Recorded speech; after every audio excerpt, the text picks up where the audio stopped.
अभी हम लोग बोर पोस्टुलेट्स के बारे में समझेंगे कि बोर ने कुल कितने पोस्टुलेट्स दिए थे। तो बोर ने एटॉमिक स्ट्रक्चर को समझाते हुए मेनली 4 पोस्टुलेट्स को एज्यूम किया था।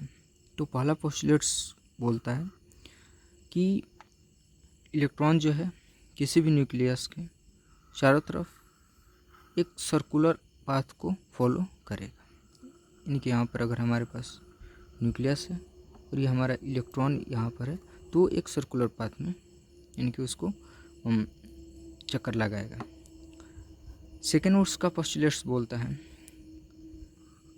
कि अगर एक इलेक्ट्रॉन जिस ऑर्बिट में घूम रहा है सर्कुलर ऑर्बिट में, तो उसका जो एंगुलर मोमेंटम होगा वो हमेशा कंजर्व होगा। यानी कि एल जो होगा वो हमेशा NH2π के बराबर होगा। यानी कि हमेशा कंजर्व होने का मतलब कांस्टेंट रहेगा। यानी कि अगर जहाँ पर n जो है वो 1 2 3 4 ऐसे होगा।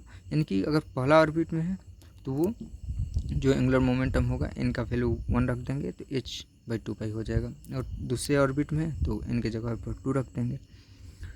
तीसरा जो पोस्टुलेट्स है वो हमें बोलता है कि जब इलेक्ट्रॉन सर्कुलर पाथ को फॉलो करेगा तो इस दौरान वो किसी भी तरह का एनर्जी को रेडिएट नहीं करेगा, यानी कि लॉस नहीं होगा। ये जो है बोर का तीसरा पोस्टुलेट है। बट थोड़ा सा हम यहाँ पर इस बात को थोड़ा सा ये रखेंगे कि अकॉर्डिंग टू क्लासिकल थ्योरी अगर कोई भी एक पार्टिकल है, चार्ज पार्टिकल है, अगर एक्सलरेट कर रहा है तो रेडिएशन यानी कि वो रेडिएट करेगा। तो अगर हम इसमें देखें कि अगर वो सर्कुलर पाथ को में अगर इलेक्ट्रॉन रिवॉल्व कर रहा है तो उसके पास एक्सेलरेशन हमें देखने को मिलेगा, क्योंकि उसका जो टेंजेंट ये रहेगा और हर वक्त ये ऐसे रहेगा। तो उसका हमेशा जो इलेक्ट्रॉन का वेलोसिटी तो सेम रहेगा, बट उसका डायरेक्शन चेंज होने की वजह से उसमें एक्सेलरेशन आएगा, जिसकी वजह से क्लासिकल थ्योरी के हिसाब से वो रेडिएट करना चाहिए। बट जो बोर पोस्टुलेट्स है इस चीज़ को क्लासिकल थ्योरी को यानी कि प्रूफ नहीं कर पाता, या यूँ बोले तो उसको यानी कि बोर ने यानी कि उसको यूँ ही ले लिया, मान लिया था, या बोले तो उसका यानी कि बोर थ्योरी का ये बोर पोस्टुलेट्स का ये फेलियर है, उसका आंसर नहीं कर पाया क्लासिकल थ्योरी का कि जब इलेक्ट्रॉन एक्सलेट कर रहा है तो वो रेडिएशन देना चाहिए, जबकि यहाँ पर वो ये मान कर चलते हैं कि किसी भी तरह का रेडिएशन नहीं होता है। फिर भी जो तीसरा पोस्टुलेट्स है वो बोलता है कि जब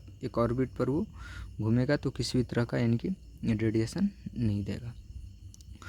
चौथा जो था वो यानी कि ये था कि अगर हमारे पास सपोज दैट कि